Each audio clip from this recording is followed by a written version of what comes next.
Hello, dear students, dear aspirants. Welcome back to our discussion of NewsPap. 20-ാം തീയതി August 20-ാം തീയതി ചൊവ്വാഴ്ചയിലെ നമ്മുടെ news paper ഡിസ്കഷനിലേക്ക് സ്വാഗതം. നിങ്ങളെല്ലാവരും സുഖമായിരിക്കുന്നു എന്ന് വിശ്വസിക്കുകയാണ്, എല്ലാവരും സന്തോഷമായിരിക്കുന്നു എന്ന് വിശ്വസിക്കുകയാണ്. തീർച്ചയായിട്ടും ഞാൻ സന്തോഷവാനാണ്. കാരണം നമ്മുടെ ന്യൂസ് പേപ്പിനോടുള്ള കുട്ടികളുടെ ഒരു ഫീഡ്ബാക്ക് വളരെയധികം സന്തോഷം തരുന്ന ഒന്നാണ്.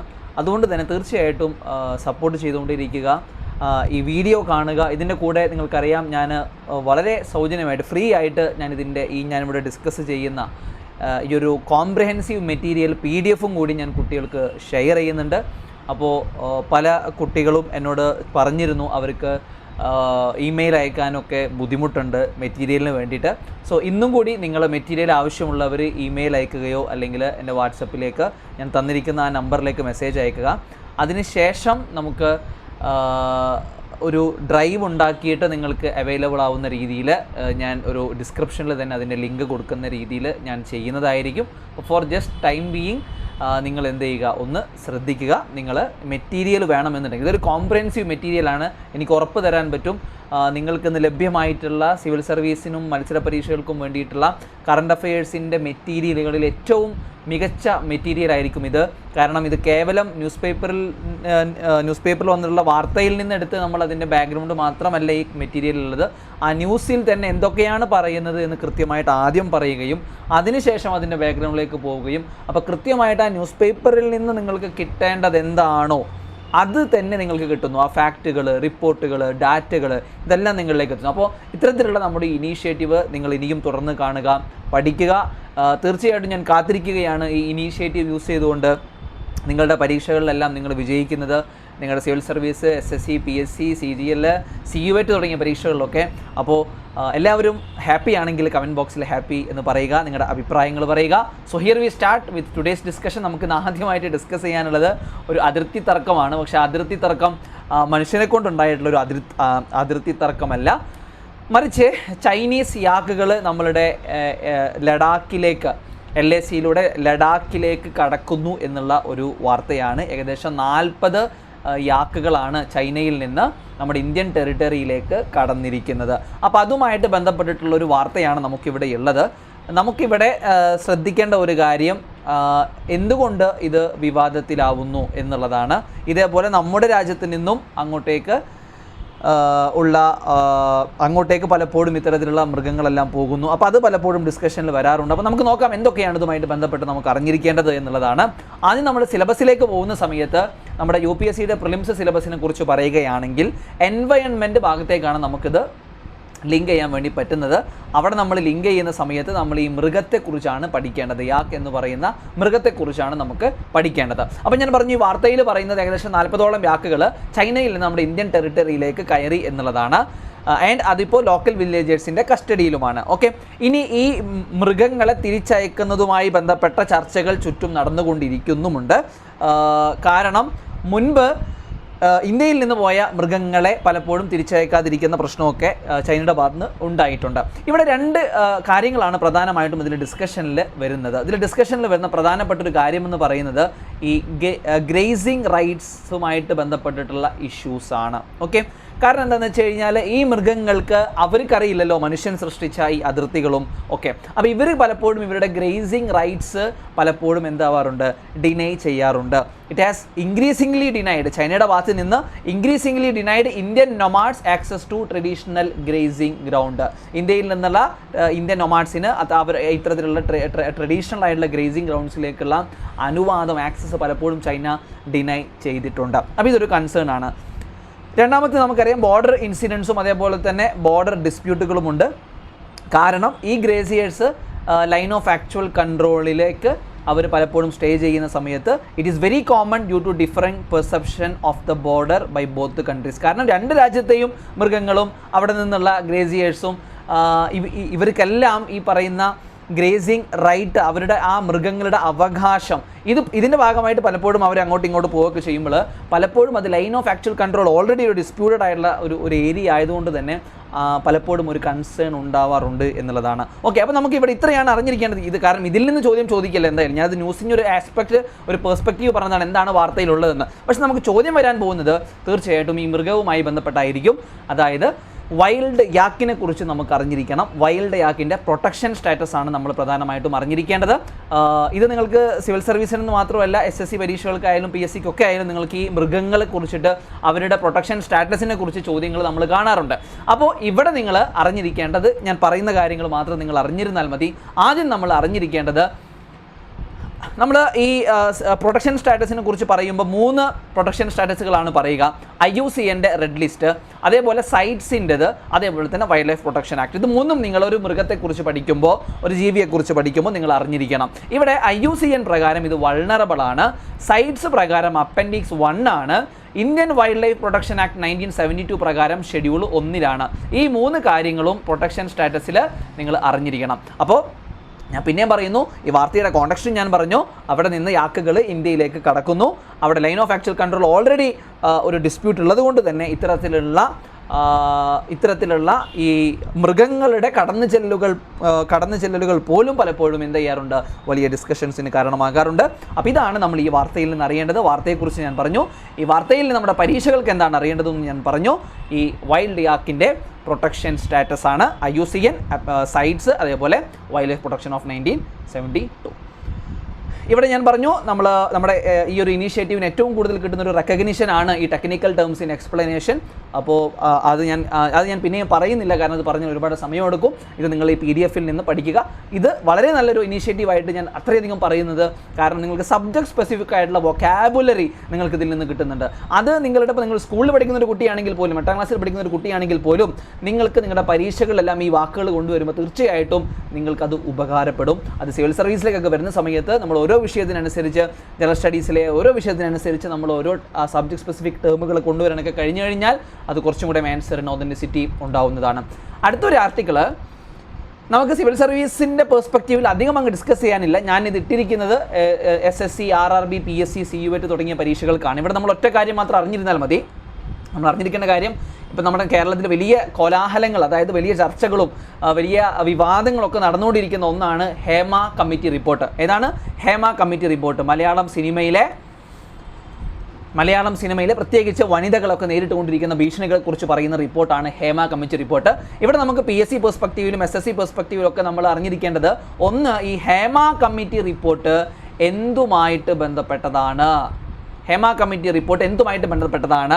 ഇത് നിങ്ങൾക്ക് വേണമെങ്കിൽ SSCയിലൊക്കെ ചോദിക്കാം. കാരണം ഇതൊരു വളരെയധികം രാജ്യത്ത് തന്നെ ചർച്ച ചെയ്യപ്പെട്ട ഒരു റിപ്പോർട്ടാണ് ഹേമ കമ്മിറ്റി റിപ്പോർട്ട്. അപ്പോൾ ഹേമ കമ്മിറ്റി റിപ്പോർട്ട് SSCക്കോ അല്ലെങ്കിൽ CGLനോ RRBക്കോ വേണമെങ്കിൽ ചോദിക്കാം. അത് ഏത് സംസ്ഥാനവുമായി ബന്ധപ്പെട്ടതാണ്? അത് ഏത് മേഖലയുമായി ബന്ധപ്പെട്ടതാണ്? സംസ്ഥാനം നമ്മുടെ കേരളമാണ്. സിനിമാ മേഖലയുമായി ബന്ധപ്പെട്ടതാണ്. അപ്പോൾ ഈ ഒരു കാര്യം മാത്രം നമ്മൾ ഇതിൽ നിന്ന് അറിഞ്ഞിരുന്നാൽ മതി. അതുകൊണ്ട് തന്നെ ഞാനിവിടെ സിലബസിൻ്റെ സ്ഥലത്ത് ഞാനിവിടെ കൂടുതൽ കൊടുത്തിട്ടില്ല. ഞാനിവിടെ SSB, RRB, PSC, CUET നമുക്കൊരു ഒരു ചോദ്യം ABCD എന്ന് പറഞ്ഞു വരുന്ന രീതിയിലുള്ള ചോദ്യങ്ങൾക്കാണ് നമ്മളിവിടെ പ്രതീക്ഷിക്കുന്നത്. അടുത്ത ഒരു ഇമ്പോർട്ടൻ്റ് ആയിട്ടുള്ള ഒരു ആർട്ടിക്കിളാണ്, in supreme court central defends 2019 law criminalising triple തലാഖുമായിട്ട് ബന്ധപ്പെട്ടിട്ടുള്ള ഒരു വാർത്തയാണ്. 2019 നമുക്കറിയാം ഈ ട്രിപ്പിൾ തലാഖിനെ ക്രിമിനലൈസ് ചെയ്തിരുന്നു നമ്മുടെ സെൻട്രൽ ഗവൺമെൻറ്. അപ്പോൾ അതുമായിട്ട് ബന്ധപ്പെട്ട് പിന്നെയും കോർട്ടിൽ ഒരു ഒബ്സർവേഷൻ വന്നപ്പോൾ കൃത്യമായിട്ട് നമ്മുടെ കേന്ദ്ര സർക്കാർ അവരെടുത്ത ആ തീരുമാനത്തെ ഡിഫെൻഡ് ചെയ്യുന്നു എന്നുള്ളൊരു വാർത്തയാണ്. നമുക്കിവിടെ ഇത് സിലബസിലേക്ക് ലിങ്ക് ചെയ്യാൻ പറ്റുന്നത് നമ്മുടെ ജനറൽ സ്റ്റഡീസ് പേപ്പർ 2-ൽ governance policies and interventions for development in various sectors and issues arising out of their design and implementation എന്ന് പറയുന്ന ഭാഗത്താണ്. അപ്പോൾ ഇത് നിങ്ങൾക്കറിയാം, ഇത് ഗവൺമെൻറ് തീർച്ചയായിട്ടും ഒരു വേരിയസ് സെക്ഷന് വേണ്ടിയിട്ട്, മാർജിനലൈസ്ഡ് ആയിട്ടുള്ള വിമന് വേണ്ടിയിട്ട്, മുസ്ലിം കമ്മ്യൂണിറ്റിക്ക് വേണ്ടിയിട്ട് തുടങ്ങിയതാണ്, കൊണ്ടുവന്നതാണ്. പക്ഷേ അതിൻ്റെ ഇംപ്ലിമെൻറ്റേഷനിൽ, അതിൻ്റെ ഡിസ്കഷനിലെല്ലാം നമുക്ക് ഒരുപാട് പ്രശ്നങ്ങൾ കാണാൻ കഴിയും. അപ്പോൾ അതാണ് നമുക്ക് സിലബസിലേക്ക് ലിങ്ക് ചെയ്യാൻ വേണ്ടി പറ്റുന്നത്. അപ്പോൾ ഞാൻ പറഞ്ഞു, വാർത്തയുടെ കോണ്ടക്സ്റ്റ് ഞാൻ പറഞ്ഞു. യൂണിയൻ ഗവൺമെൻറ് ഇത്തരത്തിലുള്ളൊരു ഡിസ്കഷൻ പിന്നെയും സുപ്രീം കോടതിയിൽ വന്നപ്പോൾ അവരെടുത്ത തീരുമാനത്തെ ക്രിമിനലൈസ് ചെയ്യാനുള്ള, ട്രിപ്പിൾ തലാഖിനെ ക്രിമിനലൈസ് ചെയ്യാനുള്ള തീരുമാനത്തെ ഡിഫെൻഡ് ചെയ്യുകയാണ് ചെയ്തത്. അതിനവർ പറഞ്ഞ കാരണം എന്ന് പറഞ്ഞത്, അത്തരത്തിലുള്ള ട്രിപ്പിൾ തലാഖ് എന്ന് പറയുന്നത് അത് ഇസ്ലാമികവുമല്ല, അത് ലീഗലി വാലിഡും അല്ല എന്നുള്ളതാണ്. അപ്പോൾ ഇവിടെ 2017 ഷാബാനോ കേസിൽ ഇവിടെ ഈ ഷാബാനോ കേസ് നമുക്ക് എപ്പോഴും ഓർമ്മ വേണം. ഇത്തരത്തിൽ മാരേജുമായിട്ട് ബന്ധപ്പെട്ട് നമ്മൾ പറയുമ്പോൾ എപ്പോഴും നമ്മൾക്ക് എഴുതാൻ പറ്റുന്ന ഒരു ആൻസറാണ് ഷാബാനോ കേസ്. അപ്പോൾ ഈ ഷാബാനോ കേസിൽ കൃത്യമായിട്ട് ഗവൺമെൻറ് അതിനെ റെഫർ ചെയ്ത് പറയുന്നുണ്ട്. In Shah Bano case which had declared triple talaq a manifestly arbitrary. Okay, ഈ വാക്ക് നിങ്ങൾ അറിഞ്ഞിരിക്കണം, മാനിഫെസ്റ്റ്ലി ആർബിട്രറി. കാരണം നിങ്ങൾക്ക് ട്രിപ്പിൾ തലാഖിനെ കുറിച്ചൊരു ഉത്തരം എഴുതുമ്പോൾ അങ്ങനെ ഒരു ക്വസ്റ്റ്യൻ വന്നു കഴിഞ്ഞാൽ നിങ്ങൾക്ക് തീർച്ചയായിട്ടും അതിനെക്കുറിച്ചിട്ട് സുപ്രീം കോടതി ഡിക്ലെയർ ചെയ്ത ആ ഒരു വാക്ക്, ജഡ്ജ്മെൻറ്റിൽ പറഞ്ഞ ആ വാക്ക് നിങ്ങൾക്ക് ഉപയോഗിക്കാൻ പറ്റുകയാണെങ്കിൽ തീർച്ചയായിട്ടും നിങ്ങൾക്കത് ഉപയോഗപ്പെടുന്നതാണ്. ഇനി ഇവിടെ നമ്മൾ അറിഞ്ഞിരിക്കേണ്ടതാണ്, ഒരു ആക്റ്റും കൊണ്ടുവന്നിട്ടുണ്ടായിരുന്നു 2019 മുസ്ലിം women protection of rights on marriage എന്ന് പറയുന്ന ആക്ട്. തീർച്ചയായിട്ടും മുസ്ലിം വിമന് ഈ ട്രിപ്പിൾ തലാഖ് കൊണ്ടെല്ലാം നേരിടുന്ന ബുദ്ധിമുട്ടുകളെ മാറ്റാൻ വേണ്ടിയിട്ടുള്ള ഒരു ആക്ട് ആയിരുന്നു. ഇതിലൂടെ പ്രധാനമായിട്ടും അവർ ചെയ്ത ഒരു കാര്യം എന്ന് പറയുന്നത് ആക്റ്റിൽ വന്ന പ്രൊവിഷനാണ് ഈ ട്രിപ്പിൾ തലാഖിനെ ഒരു നോൺ ബൈലബിൾ ക്രിമിനൽ ഒഫൻസ് ആക്കി മാറ്റി. ഏകദേശം 3 വർഷത്തോളം ജയിൽ കിട്ടുന്ന ഒരു ഒഫൻസ് ആക്കിയിട്ട് മാറ്റി. തീർച്ചയായിട്ടും വിമൻ കമ്മ്യൂണിറ്റിക്ക് നല്ലൊരു കാര്യമായിട്ട് തന്നെയായിരുന്നു അത് വിലയിരുത്തപ്പെട്ടിരുന്നത്. ഇനി ഇവിടെ നമ്മൾ പ്രധാനമായിട്ട് മനസ്സിലാക്കേണ്ട 2 കാര്യങ്ങളാണ് ഇവിടെയുള്ളത്. 2 കാര്യങ്ങളാണ്. ഒന്ന്, എന്താണ് ഈ മാരേജിനുമായിട്ട് ബന്ധപ്പെട്ടിട്ട് സ്റ്റേറ്റിന് ചെയ്യാൻ പറ്റുന്ന റോള് എന്നുള്ളതാണ്. 2 കാര്യങ്ങളാണ്. ഒന്ന്, the centre argued that the concept of crime evolves with changes in the political, economic and social empowerment. And 2019 law criminalizes a practice that lacked both legal and religious sanction. ഇത് കൊണ്ടുവന്നതിലൂടെ ആ ഒരു particular triple തലാഖ് മുസ്ലിം വുമന്, valid മുസ്ലിം women തീർച്ചയായിട്ടും ഡിസ്ക്രിമിനറി ആയിരുന്നു. അത് തടയിടാൻ വേണ്ടിയിട്ട് ഗവൺമെൻറ്റിന് സാധിച്ചു. 2, ഒരു ക്ലെയിം ഉണ്ടായിരുന്നു, ഒരു ആർഗ്യുമെൻറ്റ് നടക്കുന്നുണ്ടായിരുന്നു, ഈ മാരേജ് എന്ന് പറയുന്നത് പേഴ്സണൽ ലോയുടെ കീഴിൽ വരുന്നതാണ്. പക്ഷേ ഗവൺമെൻറ് അതിനെയും ഡിസ്മിസ് ചെയ്തുകൊണ്ട് പറഞ്ഞു that marriages falls under personal law and are exempt from general criminal law, stating that marriage is a social institution that the state has an interest in protecting. അതായത് ഇവിടെ ഒരു വാദം വന്നിരുന്നു, ഈ മാരേജ് എന്ന് പറയുന്നത് പേഴ്സണൽ ലോയുമായി ബന്ധപ്പെട്ട് വരുന്നതാണ്, അതുകൊണ്ട് ഗവൺമെൻറ്റിന് അതിൽ ഇൻ്റർവെയിൻ ചെയ്യാൻ പറ്റിയില്ല. പക്ഷേ ഗവൺമെൻറ് പറഞ്ഞത് കൃത്യമായിട്ട് പറഞ്ഞത് എന്താണ്, മാരേജ് എന്ന് പറയുന്നത് ഒരു സോഷ്യൽ ഇൻസ്റ്റിറ്റ്യൂഷനാണ്, അതുകൊണ്ട് തന്നെ സ്റ്റേറ്റിന് അത് പ്രൊട്ടക്റ്റ് ചെയ്യേണ്ടി വരും.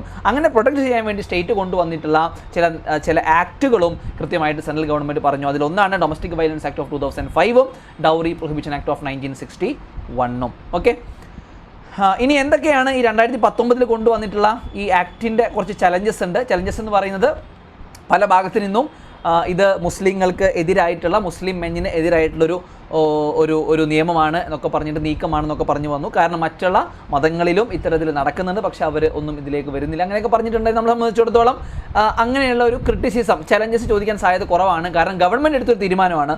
അപ്പോൾ ആ ഗവൺമെൻറ് എടുത്ത തീരുമാനത്തിന് ഗവൺമെൻറ് എന്ത് വില കൊടുത്തും ഗവൺമെൻറ് അതിനെ പ്രൊട്ടക്ട് ചെയ്യും. അപ്പോൾ നമ്മൾ വല്ലാതെ അതുമായിട്ട് ബന്ധപ്പെട്ട ചലഞ്ചുകളെ കുറിച്ച് നമ്മൾ പഠിക്കേണ്ടതായിട്ടില്ല. പക്ഷേ അറിഞ്ഞിരിക്കുക, ചില ചലഞ്ചസ് ഉണ്ടായിരുന്നു, ചില ക്രിറ്റിസിസംസ് ഉണ്ടായിരുന്നു. അപ്പോൾ ഈ ആർട്ടിക്കിളിലും നമ്മൾ ട്രിപ്പിൾ തലാഖ് എന്താണ്, നോൺ ബൈലബിൾ ഒഫൻസ് എന്താണ് എന്നുള്ള രീതിയിൽ ഇവിടെയും നമ്മൾ ടെക്നിക്കൽ ടേംസ് കൊടുത്തിട്ടുണ്ട്. ഓക്കെ, ഇനി അടുത്തൊരു article ties with Russia Ukraine stand on their own എന്ന് പറയുന്ന ഒരു ആർട്ടിക്കിളാണ്. നമുക്കറിയാം, കഴിഞ്ഞ മാസം ആദ്യമായിട്ട് നമ്മളൊരു ട്രഡീഷൻ ഉണ്ടായിരുന്നു, ഒരു പുതിയ ഗവൺമെൻറ് വന്നു കഴിഞ്ഞാൽ നമ്മൾ ആദ്യം വിസിറ്റ് ചെയ്യുന്നത് ഏത് രാജ്യങ്ങളായിരുന്നു? We had a tradition that we will be visiting our neighbouring countries first. But അത് തെറ്റിച്ചുകൊണ്ടാണ് നമ്മുടെ പ്രധാനമന്ത്രി റഷ്യയിലേക്ക് പോയത്.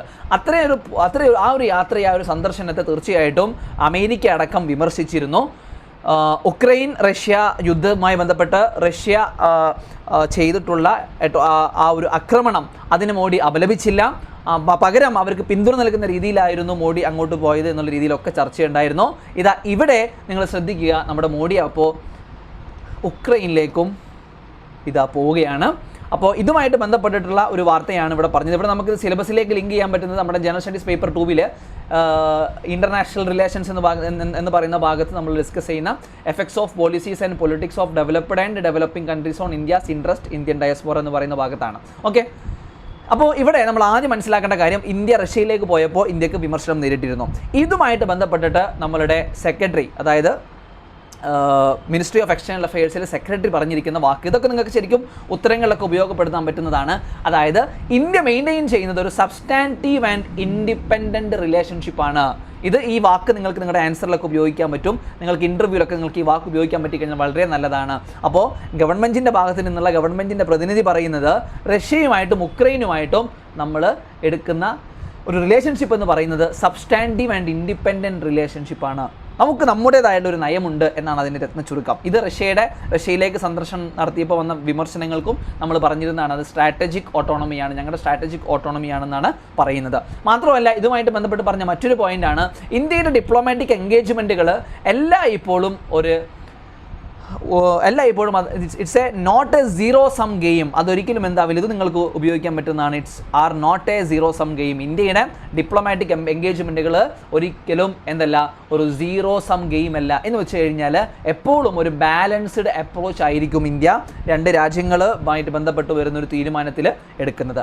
ഇനി ഇവിടെ നമ്മുടെ പ്രൈം മിനിസ്റ്റർ ഉക്രൈനിലേക്ക് പോവുകയാണ്. ഉക്രൈനിലേക്ക് മാത്രമല്ല പോളണ്ടിലേക്കും അദ്ദേഹം യാത്ര ചെയ്യുകയാണ് ഈ ഓഗസ്റ്റ് 21, 22 തീയതികളിൽ. ഇതിൽ ഏറ്റവും പ്രധാനപ്പെട്ട എന്തെന്ന് പറഞ്ഞു കഴിഞ്ഞാൽ 45 വർഷത്തിനിടയ്ക്ക് ആദ്യമായിട്ടാണ് ഒരു ഇന്ത്യൻ പ്രൈം മിനിസ്റ്റർ പോളണ്ടിലേക്ക് പോകുന്നത്. ഉക്രൈനിലേക്കാണെങ്കിൽ 30 വർഷത്തിൻ്റെ ഉള്ളിൽ ആദ്യമായിട്ടാണ് ഒരു പ്രധാനമന്ത്രി പോകുന്നത്.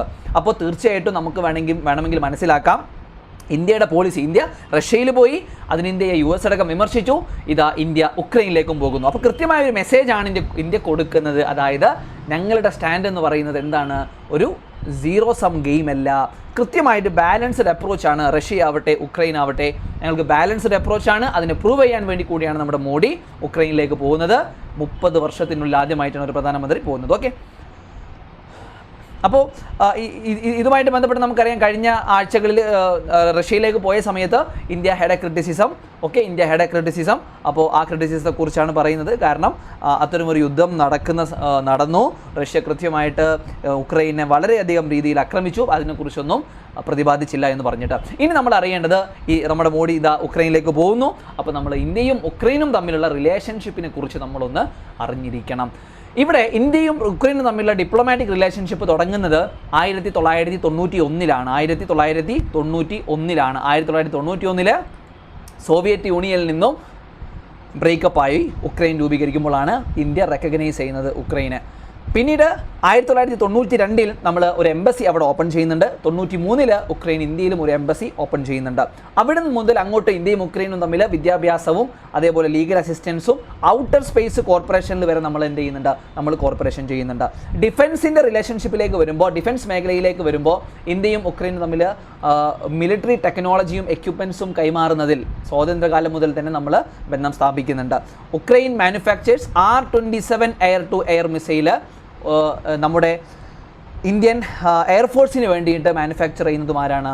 ഉക്രൈനാണ്. അപ്പോൾ ഇത്തരത്തിൽ ഇന്ത്യ തിരിച്ച് വെപ്പൺസും ഉക്രൈന് കൈമാറുന്നുണ്ട്. അപ്പോൾ ഇതാണ് നമുക്കിപ്പോൾ ഞാൻ പറഞ്ഞില്ലേ, ഇപ്പോൾ നമുക്ക് UPSC മെയിൻസിലൊക്കെ ചോദ്യം വരികയാണെങ്കിൽ ഇന്ത്യയും ഉക്രൈനും തമ്മിലുള്ള ബന്ധമൊക്കെ ചോദിക്കുമ്പോൾ നമുക്കിതിങ്ങനെ എന്നെ എഴുതാൻ പറ്റും, വളരെ സുഖമാണ്. ഇപ്പോൾ നമ്മളിപ്പോൾ എന്താ പറഞ്ഞത്, ഡിഫൻസ് പറഞ്ഞു, സ്ട്രാറ്റജിക്ക് പറഞ്ഞു. ഇനി ട്രേഡ് റിലേഷൻഷിപ്പിനെ കുറിച്ച് പറയുകയാണെങ്കിലോ, ഇന്ത്യയും ഉക്രൈനും തമ്മിലുള്ള വ്യാപാരത്തെക്കുറിച്ച് പറയുകയാണെങ്കിൽ ഇന്ത്യ എന്ന് പറയുന്നത് ഉക്രൈൻ്റെ ലാർജസ്റ്റ് എക്സ്പോർട്ട് ഡെസ്റ്റിനേഷനാണ് ഏഷ്യ പസഫിക് റീജിയണിൽ. മാത്രമല്ല 5th ലാർജസ്റ്റ് ഓവറോൾ എക്സ്പോർട്ട് ഡെസ്റ്റിനേഷനുമാണ്. ഇന്ത്യയും ഉക്രൈനും തമ്മിലുള്ള, ഇന്ത്യയിൽ നിന്ന് യുക്രൈനിലേക്ക് പോകുന്ന എക്സ്പോർട്ടിൽ പ്രധാന പങ്ക് വഹിക്കുന്നത് ഫാർമസ്യൂട്ടിക്കൽസ് ആണ്. ഓക്കെ, അപ്പോൾ നിങ്ങൾക്ക് ട്രേഡ് റിലേഷൻഷിപ്പിനെ കുറിച്ചുള്ള ധാരണ കിട്ടി. ഇനി കൾച്ചറൽ ടൈസിനെ കുറിച്ച് പറയുകയാണെങ്കിൽ ഇന്ത്യയും ഉക്രൈനും തമ്മിലുള്ള കൾച്ചറൽ ഏകദേശം 30ഓളം ഉക്രൈനിയൻ കൾച്ചറൽ അസോസിയേഷൻസ് നമ്മുടെ ഇന്ത്യൻ ഡാൻസ് ഫോമിനെ പ്രൊമോട്ട് ചെയ്യുന്നതുണ്ട്. ഏകദേശം 18,000 വിദ്യാർത്ഥികൾ ഉക്രൈനിൽ പഠിക്കുന്നുണ്ട്, പ്രത്യേകിച്ച് മെഡിസിൻ ഫീൽഡിൽ. ഒരുപാട് ഇന്ത്യൻ പ്രൊഫഷണൽസ് ഉക്രൈനിൽ ജോലി ചെയ്യുന്നുണ്ട്, ഫാർമസ്യൂട്ടിക്കൽസ് മേഖലയിലും IT മേഖലയിലും എഞ്ചിനീയറിംഗ് മേഖലയിലും മെഡിസിൻ എഡ്യൂക്കേഷൻ മേഖലയിലെല്ലാം. ഓക്കെ, അപ്പോൾ ഇതാണ് ഇതുമായിട്ട് ബന്ധപ്പെട്ടുള്ളത്. നമ്മൾ എന്താണ് ആ വാർത്തയുടെ കോണ്ടെക്സ്റ്റ് എന്ന് പറഞ്ഞു. വർഷങ്ങൾക്ക് ശേഷമാണ് ഏകദേശം 3 പതിറ്റാണ്ടുകൾക്ക് ശേഷമാണ് ഒരു ഇന്ത്യൻ പ്രധാനമന്ത്രി ഉക്രൈനിലേക്ക് പോകുന്നത്. അപ്പോൾ ഉക്രൈനിലേക്കും പോളണ്ടിലേക്കും പോകുന്നു. അപ്പോൾ നമ്മൾ ആ വാർത്തയെക്കുറിച്ച് പറഞ്ഞു. പിന്നീട് നമ്മൾ കൃത്യമായി സിലബസിലേക്ക് ലിങ്ക് ചെയ്ത് ഇന്ത്യയും ഉക്രൈനും തമ്മിലുള്ള ബന്ധത്തെക്കുറിച്ചും നമ്മൾ പറഞ്ഞു. അപ്പോൾ ഇവിടെയും ടെക്നിക്കൽ ടേംസ് പറഞ്ഞിട്ടുണ്ട്, എന്താണ് സീറോ സം ഗെയിം. ഈ സീറോ സം ഗെയിമൊക്കെ ഇൻ്റർനാഷണൽ റിലേഷൻസിലൊക്കെ നിങ്ങൾക്ക് എഴുതാൻ പറ്റുന്നതാണ്. നെഗോഷിയേറ്റഡ് സെറ്റിൽമെൻറ്റ്, ഈ വൊക്കാബുലറികൾ ഇമ്പോർട്ടൻ്റ് ആണ്, നിങ്ങൾക്ക് യൂസ് ചെയ്യാം. തീർച്ചയായിട്ടും നിങ്ങളുടെ ആൻസറിന് അതൊരു വ്യത്യസ്ത ആൻസറാക്കി മാറ്റുമെന്നതിൽ യാതൊരു സംശയവുമില്ല. ഇനി അടുത്തൊരു article, reforms panel mooted lateral entry only for specialist Moily.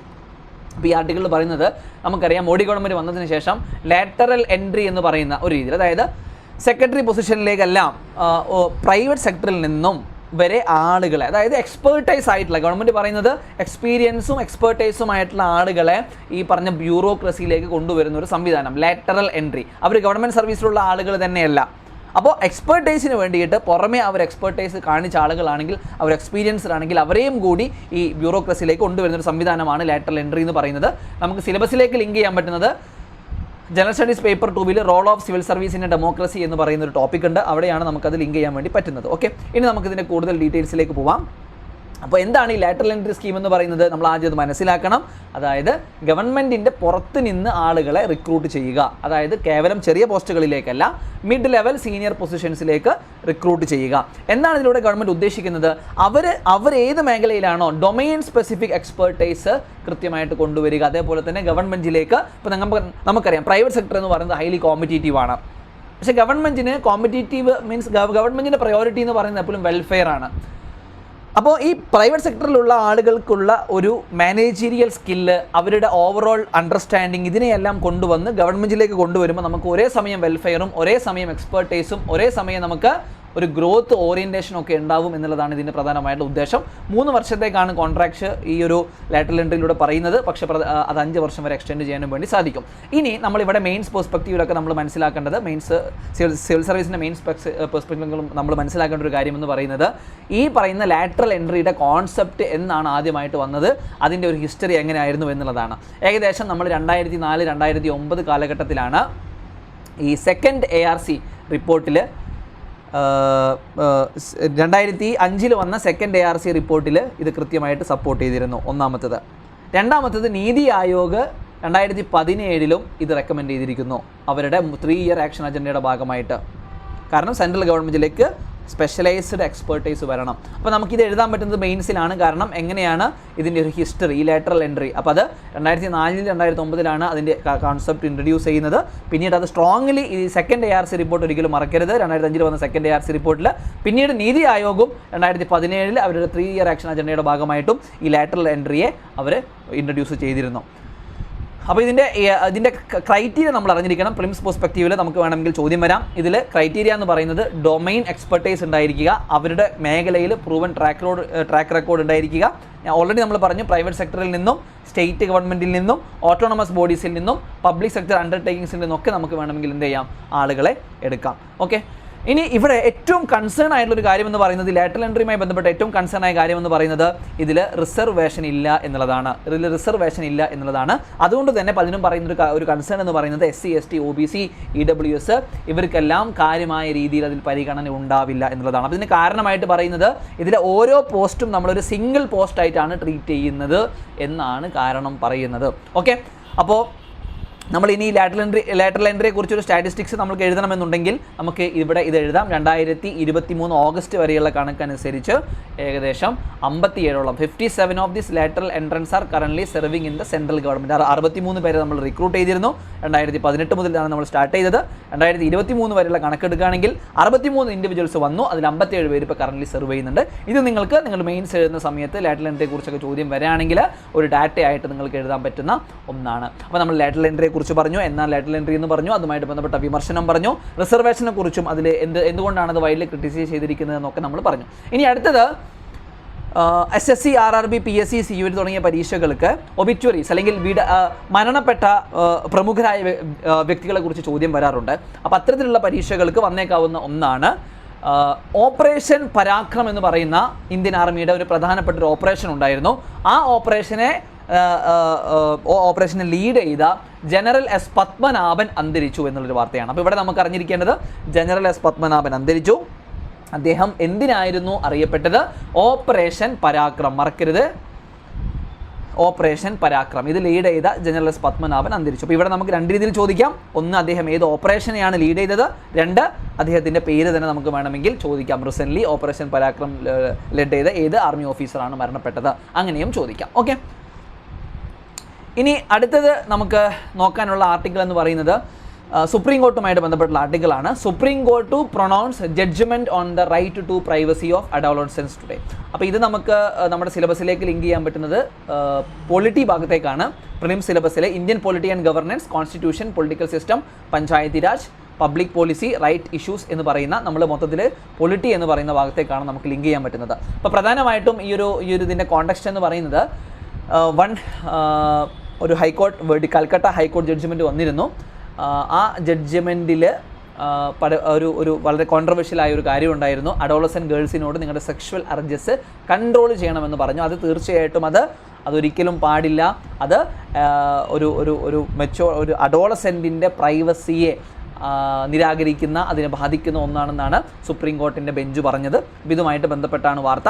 അപ്പോൾ ഈ ഒരു വാർത്തയിൽ പ്രധാനമായിട്ടും ഡിസ്കസ് ചെയ്യുന്ന ഒരു കാര്യമെന്ന് പറയുന്നത് അഡോളസെൻസിൻ്റെ റൈറ്റ്, അവരുടെ പ്രൈവസി, അവരുടെ ഡിഗ്നിറ്റി, ഇതിനൊക്കെ ആണ് ഈ ഒരു കേസിൽ ഡിസ്കഷനിൽ വരുന്നത്. അപ്പോൾ തീർച്ചയായിട്ടും നമുക്കറിയാം ഒരാളുടെ പ്രൈവസി, ഡിഗ്നിറ്റി, ഇതിനൊക്കെ ചർച്ച ചെയ്യുന്ന ഒരു ഫണ്ടമെൻ്റൽ റൈറ്റ് നമ്മുടെ കോൺസ്റ്റിറ്റ്യൂഷനിലുണ്ട്, ആർട്ടിക്കിൾ 21. അപ്പോൾ നമുക്ക് ആർട്ടിക്കിൾ 21നെ കുറിച്ചും നമ്മൾ അറിഞ്ഞിരിക്കേണ്ടതുണ്ട്. എന്താണ് ആർട്ടിക്കിൾ 21ൽ പറയുന്നത്? നമ്മളിവിടെ രണ്ട് കാര്യങ്ങൾ പ്രധാനമായിട്ട് ശ്രദ്ധിക്കണം. ഒന്ന്, ഈ ആർട്ടിക്കിൾ 21 എന്ന് പറയുന്നത് കേവലം ഇന്ത്യൻ സിറ്റിസൺസിന് മാത്രം അവൈലബിൾ ആയിട്ടുള്ളതല്ല. അവൻ്റെ ലൈഫിനുള്ള, അവൻ്റെ അഭിമാനത്തിന്, അവൻ്റെ ലിബർട്ടി, ഇതിനെയെല്ലാം കുറിച്ച് പ്രതിപാദിക്കുന്ന ആർട്ടിക്കിൾ 21 ഇന്ത്യക്കാരനും, അതായത് സിറ്റിസൺസിനും നോൺ സിറ്റിസണിനും അവൈലബിൾ ആണ്. എന്താണ് ആർട്ടിക്കിൾ 21ൽ പറയുന്നത്? No person that may be a citizen or no citizen shall be deprived of a life personal liberty except by the procedure established by law. ഒരു നിയമം വഴിയല്ലാതെ ഒരു സിറ്റിസൺ അല്ലാത്ത ആളുടെയോ ലൈഫിനെയോ ലിബർട്ടിയെയോ ഒക്കെ ബാധിക്കുന്ന കാര്യങ്ങളിൽ നിന്ന് ഗവൺമെൻറ് പിന്നീട് വാങ്ങണം. അപ്പോൾ ഇതിവിടെ കേവലം പറയുന്നത് ഒരാൾ ജീവിക്കുക എന്നല്ല, ഇത് ഭയങ്കര കോംപ്രഹെൻസീവ് ആണ്. ആർട്ടിക്കിൾ 21ൽ പറയുന്നത് കേവലം ജീവിക്കുക എന്ന് മാത്രമല്ല, ഒരാൾ എങ്ങനെയെങ്കിലും ജീവിക്കുക എന്ന് മാത്രമല്ല, ആ ജീവിതത്തിന് ഡിഗ്നിറ്റി ഉണ്ടായിരിക്കണം, സെൽഫ് റെസ്പെക്റ്റ്. അങ്ങനെ അയാളുടെ ജീവിതത്തിന് അയാളുടെ ജീവനെ ഒരു ജീവിതമാക്കി മാറ്റാൻ എന്തൊക്കെ ആവശ്യമാണ്, മനോഹരമായൊരു ജീവിതമായിട്ട് അയാൾക്ക് ഈ ലോകത്ത് ജീവിച്ച് മരിക്കാൻ, രാജ്യത്ത് ജീവിച്ച് മരിക്കാൻ എന്തെല്ലാം ആവശ്യമാണോ അതെല്ലാം ആർട്ടിക്കിൾ 21ൽ വരുന്നു എന്നുള്ളതാണ്. മറ്റൊന്ന്, അതിൻ്റെ എക്സ്റ്റൻഷൻ ആർട്ടിക്കിൾ 21A ഉണ്ട്. നമുക്കറിയാം എഡ്യൂക്കേഷനുമായിട്ട് ബന്ധപ്പെട്ട് പറയുന്നതാണ്. അതായത് 6 മുതൽ 14 വയസ്സ് വരെയുള്ള കുട്ടികൾക്ക് ഫ്രീ ആൻഡ് കമ്പൾസറി എഡ്യൂക്കേഷൻ, അത് പ്രകാരം നമ്മൾ 56ാമത്തെ ഭരണഘടനാ ഭേദഗതി നമ്മൾ കൊണ്ടുവരികയും അതിൽ എലിമെൻ്ററി എഡ്യൂക്കേഷൻ നമ്മൾ എന്താക്കി മാറ്റുന്നുണ്ട്? ഫണ്ടമെൻ്റൽ റൈറ്റ് ആക്കി നമ്മൾ മാറ്റുന്നുണ്ട്. അപ്പോൾ ഇതാണ് നമുക്ക് ഇതിനെക്കുറിച്ച് പറയാനുള്ളത്. ആർട്ടിക്കിൾ 21 ആണ് ഇതിൻ്റെ ചർച്ചാ ബിന്ദു. ആർട്ടിക്കിൾ 21. അപ്പോൾ ആർട്ടിക്കിൾ 21ൽ പേഴ്സണൽ ലിബർട്ടിയെക്കുറിച്ച് പറയുന്നു, ഫ്രീഡത്തെക്കുറിച്ചെല്ലാം നമ്മൾ പറയുന്ന, ഡിഗ്നിറ്റിയെക്കുറിച്ച് പറയുന്ന ആർട്ടിക്കിളാണ്. അപ്പോൾ ആർട്ടിക്കിൾ 21 നിങ്ങൾ അറിഞ്ഞിരിക്കണം. എല്ലാ പരീക്ഷകൾക്കും ഒരേപോലെ ഇമ്പോർട്ടൻ്റ് ആണ്. അടുത്തൊരു പ്രധാനപ്പെട്ട article, Vigyan Puraskar to be distributed on August 22. Okay, അപ്പോൾ ഈ ഒരു പുരസ്കാരം ആദ്യമായിട്ടാണ് ഈ ഒരു പുരസ്കാരം സമ്മാനിക്കുന്നത്. അപ്പോൾ ഇത് ആദ്യം ഉദ്ദേശിച്ചിരുന്ന തീയതിയിൽ നിന്നത് മാറ്റി എന്നുള്ളതാണ് വാർത്ത. നമ്മളിവിടെ അറിഞ്ഞിരിക്കേണ്ടത്, ഈ വാർത്ത നമുക്ക് എവിടെ സിലബസിൽ ലിങ്ക് ചെയ്യാൻ പറ്റും? നമുക്ക് UPSC, SSC, RRB, PSC, CUET ഏത് പരീക്ഷകൾക്കും നമുക്കിത് ലിങ്ക് ചെയ്യാൻ വേണ്ടി സാധിക്കും. പ്രിലിംസിൻ്റെ പെർസ്പെക്റ്റീവിൽ പറയുകയാണെങ്കിൽ current affairs, current events of national international ഇമ്പോർട്ടൻസിലേക്കും മറ്റ് എക്സാംസ്, ഇപ്പോൾ PSC, RRB, SCUET പറയുകയാണെങ്കിൽ അവാർഡുകളും അച്ചീവ്മെൻറ്റുകളും പലപ്പോഴും ചോദ്യമായിട്ട് വരുന്ന ഒരു ഭാഗമാണ്. അപ്പോൾ ഇതൊരു പുതിയ അവാർഡാണ്, ഒരു പുതിയ റെക്കഗ്നിഷനാണ് ഗവൺമെൻറ് ഇൻട്രൊഡ്യൂസ് ചെയ്തത്. അപ്പോൾ നമ്മൾ അത് അറിഞ്ഞിരിക്കണം. അപ്പോൾ ഇത് ആദ്യം ഉദ്ദേശിച്ചിരുന്നത്, ഇത് റീഷെഡ്യൂൾ ചെയ്ത് നമ്മൾ ആദ്യം ഉദ്ദേശിച്ചിരുന്നത് 22-നാണ്, 23 ആണ്. പിന്നീട് നമ്മളത് 22-ലേക്ക് നമ്മൾ മാറ്റുന്നു. Okay, union government has rescheduled the distribution of the inaugural Rashtriya Vigyan Puraskar from August 23 to 22. Okay, അപ്പോൾ എന്താണ് ഈ അവാർഡ്? അതാണ് നമ്മൾ അറിഞ്ഞിരിക്കേണ്ടത്. അപ്പോൾ ഈ അവാർഡ്, രാഷ്ട്രീയ വിഗ്യാൻ പുരസ്കാരം എന്ന് പറയുന്നത് നമ്മുടെ രാജ്യത്തുള്ള വ്യക്തികൾ അവരുടെ സയൻസ് മേഖലക്കും ടെക്നോളജി, 3 മേഖലകളാണ് അറിഞ്ഞിരിക്കണം. Science, technology, innovation. ഈ മേഖലയിലേക്ക് അവർ കൊടുത്ത അവരുടെ സംഭാവനയ്ക്ക് വേണ്ടിയിട്ടാണ്. അപ്പോൾ നമ്മുടെ രാജ്യത്തുള്ള ടെക്നോളജിസ്റ്റുകൾ, ഇന്നോവേറ്റേഴ്സ്, റിസർച്ചേഴ്സ്, ഇവരെല്ലാം സയൻസ്, ടെക്നോളജി, ഇന്നോവേഷൻ ഈ മേഖലയിലേക്ക് കൊടുത്ത അവരുടെ കോൺട്രിബ്യൂഷനെയാണ് ഈ അവാർഡിലൂടെ, രാഷ്ട്രീയ വിഗ്യാൻ പുരസ്കാരിലൂടെ ആദരിക്കുന്നത്. 3 കാറ്റഗറി ഓഫ് അവാർഡുകളാണ്: വിഗ്യാൻ രത്ന, വിഗ്യാൻ ശ്രീ, വിഗ്യാൻ യുവ, ശാന്തി സ്വരൂപ് ഭട്നാഗർ. ഇതിൽ വിഗ്യാൻ രത്ന എന്ന് പറയുന്നത് ഒരു വ്യക്തി ലൈഫ് ടൈം അച്ചീവ്മെൻറ്റിന് കൊടുക്കുന്ന ഒരു അവാർഡാണ്. സയൻസ് ആൻഡ് ടെക്നോളജി മേഖലയിൽ ലൈഫ് ടൈം അച്ചീവ്മെൻറ്റിന് കൊടുക്കുന്ന അവാർഡാണ്. 3 അവാർഡുകൾ വരെ ഈ മേഖലയിൽ കൊടുക്കും. വിഗ്യാൻ ശ്രീ എന്ന് പറയുന്നത് ഡിസ്റ്റിങ്വിഷ്ഡ് കോൺട്രിബ്യൂഷൻ, സയൻസ് ആൻഡ് ടെക്നോളജിയിലെ ഡിസ്റ്റിങ്വിഷ്ഡ് കോൺട്രിബ്യൂഷന് കൊടുക്കുന്നതാണ്. 25 അവാർഡുകൾ കൊടുക്കുന്നു. മറ്റൊന്ന് വിഗ്യാൻ യുവ ശാന്തി സ്വരൂപ് ഭട്നാഗർ പുരസ്കാരം, VYSSP പുരസ്കാരം. ഇത് യങ് സയൻറ്റിസ്റ്റുകൾക്ക് കൊടുക്കുന്ന അവാർഡാണ്. അവാർഡുകളെ കുറിച്ച് UPSC ഇപ്പോൾ കുറച്ച് നമ്മൾ ചോദ്യങ്ങൾ കണ്ടിട്ടുണ്ട് കഴിഞ്ഞ വർഷങ്ങളിൽ. 25 അവാർഡ് വരെ ഈ മേഖലയിൽ കൊടുക്കാൻ സാധിക്കും. അപ്പോൾ ഈ അവാർഡ് ഇത് എന്തിനാണ് ഈ അവാർഡ് കൊടുക്കുന്നത്, ഇതൊക്കെ മേഖലയിലാണ്, ഇതെല്ലാം ഏത് പരീക്ഷകൾക്കും UPSC, SSC, PSC, CUET ഏത് പരീക്ഷകൾക്കും ഒരേപോലെ ഇമ്പോർട്ടൻ്റ് ആണ്. മറ്റൊരു മേഖലയാണ് വിഗ്യാൻ ടീം, നാലാമത്തെ ഒരു കാറ്റഗറി കൂടിയുണ്ട്. വിഗ്യാൻ ടീം ഇതൊരു 3 അതിലധികമോ ഉള്ള സയൻറ്റിസ്റ്റുകൾക്കാണ് കൊടുക്കുന്നത്. അവരൊരു ഗ്രൂപ്പായിട്ട് അവർ ഇത്തരത്തിലുള്ള കോൺട്രിബ്യൂഷൻ ചെയ്തിട്ടുണ്ടെങ്കിൽ അത് 3 അവാർഡുകൾ വരെ അതിൽ കൊടുക്കുന്നുണ്ട്. 13 മേഖലകളിലെ കോൺട്രിബ്യൂഷൻ ആണ് ഇതിന് നോക്കുന്നത്. Physics, chemistry, biological science, mathematics and computer science, earth science, medicine, engineering science, agricultural science, environmental science, technology and innovation, atomic energy, space science and technology. പിന്നീട് ആ ഒരു കമ്മിറ്റിക്ക് അവാർഡ് കമ്മിറ്റിക്ക് ഏതെല്ലാം മേഖലയിൽ വേണമെന്ന് തോന്നുന്നു അതെല്ലാം കൊടുക്കാൻ വേണ്ടി സാധിക്കും. ഈ ഒരു അവാർഡ് കോർഡിനേറ്റ് ചെയ്യുന്നത് ഈ വർഷം council of scientific and industrial research CSIR ആണ്. ഒരു പ്രധാനപ്പെട്ട ബോഡിയാണിത്. CSIR, ministry of science and ടെക്നോളജിയുടെ കീഴിലാണ് വരുന്നത്. അപ്പോൾ ഈ അവാർഡിനെ കുറിച്ചിട്ട് നമ്മൾ പറഞ്ഞു 4 തരം കാറ്റഗറിയാണെന്ന് പറഞ്ഞു. വിഗ്യാൻ, രാഷ്ട്രീയ വിഗ്യാൻ പുരസ്കാർ പ്രഥമ അവാർഡാണ്. അത് പോസ്റ്റ്പോൺ ചെയ്തതാണ് വാർത്ത. അപ്പോൾ അവാർഡിനെ കുറിച്ച് 4 കാറ്റഗറി ഏതൊക്കെയാണ്, ഏതൊക്കെ മേഖലയിലാണ് കൊടുക്കുന്നത്, ഇതെല്ലാം നമ്മൾ അറിഞ്ഞിരിക്കേണ്ടതായിട്ടുണ്ട്. അടുത്തൊരു പ്രധാനപ്പെട്ട article clean Ganga mission head flags slow pace of project. നമ്മുടെ ക്ലീൻ ഗംഗ മിഷനുമായിട്ട് ബന്ധപ്പെട്ടിട്ടുള്ള ഒരു ആദ്യമാണ്. അപ്പോൾ നമുക്ക് നമ്മുടെ സിലബസിലേക്ക് അത് പ്രിലിംസും മെയിൻസും UPSCയുടെ സിവിൽ സർവീസിൻ്റെ പ്രിലിംസ് മെയിൻ സിലബസിലേക്ക് രണ്ടിലേക്കും നമുക്ക് ലിങ്ക് ചെയ്യാൻ വേണ്ടി സാധിക്കും. പ്രിലിംസിൽ നമ്മൾ എൻവയൺമെൻറ്റിനെ കുറിച്ച് പറയുന്ന general issues on environmental ecology, biodiversity and climate change that do not require subject specialist. ഞാൻ എക്സാക്ട്ലി സിലബസിലെ വാക്ക് തന്നെയാണ് ഇവിടെ പറയുന്നത്, സോ ദാറ്റ് നിങ്ങൾക്ക് കൃത്യമായിട്ട് ആ സിലബസിൻ്റെ വാക്കുകൾ പരിചയമാവും. മെയിൻസിലേക്കാണെങ്കിൽ general studies paper 3 mains, okay, എൻവയൺമെൻറ്റിനെ കുറിച്ച് പറയുന്ന ഭാഗം, conservation, environmental pollution and degradation, environmental impact assessment. അപ്പോൾ എന്താണ് ഈ വാർത്തയിൽ പറയുന്നത്? നാഷണൽ മിഷൻ ഫോർ ക്ലീൻ ഗംഗയുടെ അധിപൻ, ഹെഡ് പറഞ്ഞതാണ് ഈ ഒരു നമാമി ഗംഗ മിഷൻ്റെ കീഴിലുള്ള റിവർ ക്ലീനിങ് പ്രൊജക്റ്റ് വളരെ പതുക്കെയാണ് നടക്കുന്നത്. അതുമായിട്ട് ബന്ധപ്പെട്ടിട്ടുള്ള ഒരു കൺസേൺ ആണ് അദ്ദേഹം പറഞ്ഞിരിക്കുന്നത്. അപ്പോൾ നമുക്കിവിടെ കൂടുതൽ നോക്കാം. എന്താണ് നമ്മളിവിടെ നോക്കേണ്ടത്? ഈ national mission for clean Ganga, NMCG, വളരെ പ്രധാനപ്പെട്ടതാണ്. എന്താണ് NMCG? എന്നാണ് എസ്റ്റാബ്ലിഷ് ചെയ്തത്? ഇത് എസ്റ്റാബ്ലിഷ് ചെയ്തിരിക്കുന്നത് 2011 ആൻഡ് ഇത് രജിസ്റ്റർ ചെയ്തിരിക്കുന്നത് സൊസൈറ്റീസ് രജിസ്ട്രേഷൻ ആക്ട് പ്രകാരം രജിസ്റ്റർ ചെയ്തിരിക്കുന്നു. നാഷണൽ ഗംഗാ കൗൺസിൽ എന്നും ഇതിനെ അറിയപ്പെടുന്നുണ്ട്. ഇതിൻ്റെ പ്രധാനമായ ഉദ്ദേശം എന്ന് പറയുന്നത് ഗംഗയെ റിജനുവേറ്റ് ചെയ്യാനും പ്രൊട്ടക്റ്റ് ചെയ്യാനും അതേപോലെ തന്നെ റിവർ ഗംഗയെ മാനേജ് ചെയ്യാനുമുള്ളതാണ്. ഇതിൻ്റെ ഒബ്ജക്റ്റീവ്സ് പ്രധാനമായിട്ടും 6 ഒബ്ജക്റ്റീവ്സ് ആണ്. Sewage treatment, water flow maintenance, അതായത് കണ്ടിന്യൂസ് ആയിട്ട് വാട്ടർ ഫ്ലോ ഉറപ്പുവരുത്തുക. പിന്നീട് റീസ്റ്റോറേഷൻ, സർഫേസ് ഫ്ലോ ഗ്രൗണ്ട് വാട്ടറിനെ റീസ്റ്റോർ ചെയ്യുക. Vegetation generation, regeneration, biodiversity conservation, public participation ഏറ്റവും പ്രധാനപ്പെട്ട ഒന്നാണ്. ഇപ്പോൾ നമുക്കറിയാം ഏതൊരു എൻവയൺമെൻറ്റൽ പ്രോഗ്രാമിൻ്റെയും കൂടെ അവിടുത്തെ ലോക്കൽസിനെയും കൂടി ഉൾപ്പെടുത്തുന്നത്, അത് പല രാജ്യങ്ങളിലും അവർ അഡാപ്റ്റ് ചെയ്ത മോഡലാണ്. ഇന്ത്യയിൽ ഏതൊരു ഒരു എൻവയൺമെൻറ്റൽ പ്രൊജക്റ്റിൻ്റെ കൂടെയും ഇത് ആവശ്യപ്പെടുന്നുണ്ട്. അപ്പോൾ പബ്ലിക് പാർട്ടിസിപ്പേഷനും നാഷണൽ മിഷൻ ഫോർ ക്ലീൻ ഗംഗയുടെ പ്രധാനപ്പെട്ട ഒരു ഒബ്ജക്റ്റീവാണ്. മറ്റൊന്ന് നമ്മൾ ഡിസ്കസ് ചെയ്തതാണ് നമാമി ഗംഗെ പ്രോഗ്രാം. ഇതും നമുക്ക് പ്രിലിംസിനും മെയിൻസിനും ഒക്കെ ആയാലും ഇമ്പോർട്ടൻ്റ് ആണ്. അപ്പോൾ നമാമി ഗംഗെ പ്രോഗ്രാം എന്ന് പറയുന്നത് 2014 ഗവൺമെൻറ് ഫോം ചെയ്തത്. എന്താണ് ഇതിൻ്റെ ഒബ്ജക്റ്റീവ് എന്ന് പറയുന്നത്? നമാമി ഗംഗയുടെ ഒബ്ജക്റ്റീവ് എന്ന് പറയുന്നത് പൊല്യൂഷനാണ്. Pollution abatement and the conservation and rejuvenation of the national river Ganga. ഇത് ഓപ്പറേറ്റ് ചെയ്യുന്ന body department of water resource ആണ്. അത് വരുന്നത് മിനിസ്ട്രി ഓഫ് ജലശക്തിയുടെ കീഴിലാണ്. അത് ഇംപ്ലിമെൻറ്റ് ചെയ്യുന്നത് NMCG and state program management group. ഇപ്പോൾ നമ്മൾ ഈ 2021 മുതൽ 2026 വരെയുള്ളത് സെക്കൻഡ് ഫേസ് ആണ്. നമാമി ഗംഗ പ്രോഗ്രാമിൻ്റെ സെക്കൻഡ് ഫേസ് ആണ്. ഇതിൽ പ്രധാനമായിട്ടും ഉദ്ദേശിക്കുന്നത് detailed project report four tributary towns, അതായത് ഈ ഗംഗയുടെ ട്രിബ്യൂട്ടറി ടൗൺസിനുള്ളൊരു ഡീറ്റെയിൽഡ് പ്രൊജക്റ്റ് റിപ്പോർട്ടാണ് ഇതിൽ പ്രധാനമായിട്ടും ഉദ്ദേശിക്കുന്നത്. ഓക്കെ, അപ്പോൾ മനസ്സിലാവുന്നുണ്ടോ നിങ്ങൾക്ക്? നമാമി ഗംഗ പ്രോഗ്രാം, അതുപോലെ തന്നെ national mission for clean Ganga. പിന്നെ ഇതിൽ മെയിൻ പില്ലേഴ്സ്, ഈ ഒരു പ്രോഗ്രാമിൻ്റെ main pillars sewage treatment infrastructure, river front development, river surface cleaning, biodiversity, afforestation, public awareness, industrial effluent monitoring, Ganga Gram. Okay, അപ്പോൾ എന്താണ് ഈ ഗംഗാ ഗ്രാം എന്ന് പറയുന്നത്? Development of villages along the Ganga to integrate river conservation practices. ഇപ്പോൾ ഇതൊക്കെ നിങ്ങൾക്ക് മെയിൻസ് ആൻസറിലൊക്കെ എഴുതാൻ പറ്റും കേട്ടോ. ഗംഗാ ഗ്രാം. ഓക്കെ, അപ്പോൾ ഇതൊക്കെയാണ് ഇതിൻ്റെ മെയിൻ പില്ലേഴ്സ് എന്ന് പറയുന്നത്. ഓക്കെ, അപ്പോൾ നമുക്ക് അടുത്ത ആർട്ടിക്കിളിലേക്ക്. അപ്പോൾ ഞാൻ പറഞ്ഞു നമാമി ഗംഗ പ്രോഗ്രാം ഇതൊക്കെ ഇമ്പോർട്ടൻ്റ് ആണ് പ്രിലിംസിനായാലും മെയിൻസിനായാലും. ഇനി അടുത്തതും ഒരു ഓർബിറ്ററി ന്യൂസാണ്. ഇവിടെയും SSC, RRB, PSC, CUET പരീക്ഷകൾക്ക് ചോദിക്കാം. ഗിരീഷ് സാനി, CSIRൻ്റെ ഫോർമർ ഡയറക്ടർ, അദ്ദേഹം അന്തരിച്ചു എന്നുള്ള വാർത്തയാണ്. അപ്പോൾ ഇവിടെ അന്തരിച്ച വ്യക്തിയുടെ പേര് അദ്ദേഹത്തിൻ്റെ കോൺട്രിബ്യൂഷൻ. ഇത് രണ്ടുമാണ് നമ്മൾ ഇത്തരത്തിലുള്ള വാർത്തകളിൽ നിന്ന് അറിയേണ്ടത്.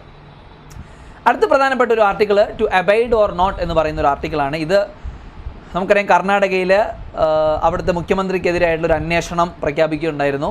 അപ്പോൾ അതുമായിട്ട് ബന്ധപ്പെട്ടിട്ട് വളരെയധികം വിവാദങ്ങൾ ഉണ്ടായി.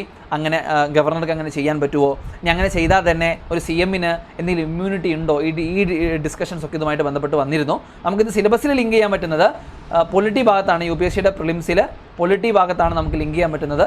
Indian polity and governance, constitution, political system, panchayati raj, public policy, rights issue എന്നൊക്കെ പറയുന്ന ഭാഗത്താണ്.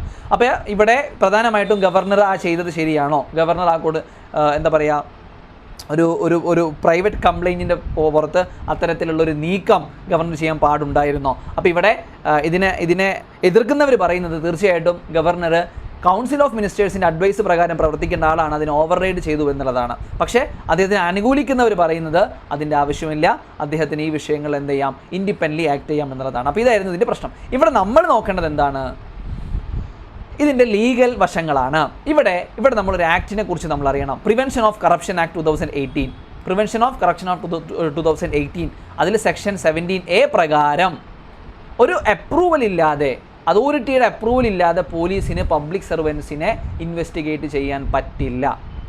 അപ്പോൾ ഇതൊക്കെ വയലേറ്റ് ചെയ്തു എന്നാണ് പറയുന്നത്. നമ്മളിവിടെ അറിഞ്ഞിരിക്കേണ്ടത് ഈ prevention of corruption act section 17A എന്താണ്. അപ്പോൾ ഇതെല്ലാം വയലേറ്റ് ചെയ്തു എന്നാണ് പറയുന്നത്. ഇനി നമ്മൾ മുമ്പും ഡിസ്കസ് ചെയ്തു, 2 ദിവസം മുമ്പ് നമ്മൾ ഡിസ്കസ് ചെയ്ത കാര്യമാണ്. ഇത്തരത്തിൽ നമുക്കറിയാം ഗവർണർക്കും പ്രസിഡൻറ്റിനും ഇത്തരത്തിൽ അവരെ പ്രോസിക്യൂഷനെതിരെ അവർക്ക് എന്തുണ്ട്, പ്രൊട്ടക്ഷൻ ഉണ്ട്. അതേത് ആർട്ടിക്കിളിലാണ് പറയുന്നത്, article 361. The President of India and the governors of states are immune from civil and criminal proceedings in while in office. അവരെ പ്രോസിക്യൂട്ട് ചെയ്യാൻ പറ്റില്ല, അവരങ്ങനെ കോർട്ടിനോട് ആൻസറബിൾ ആവേണ്ട കാര്യമില്ല.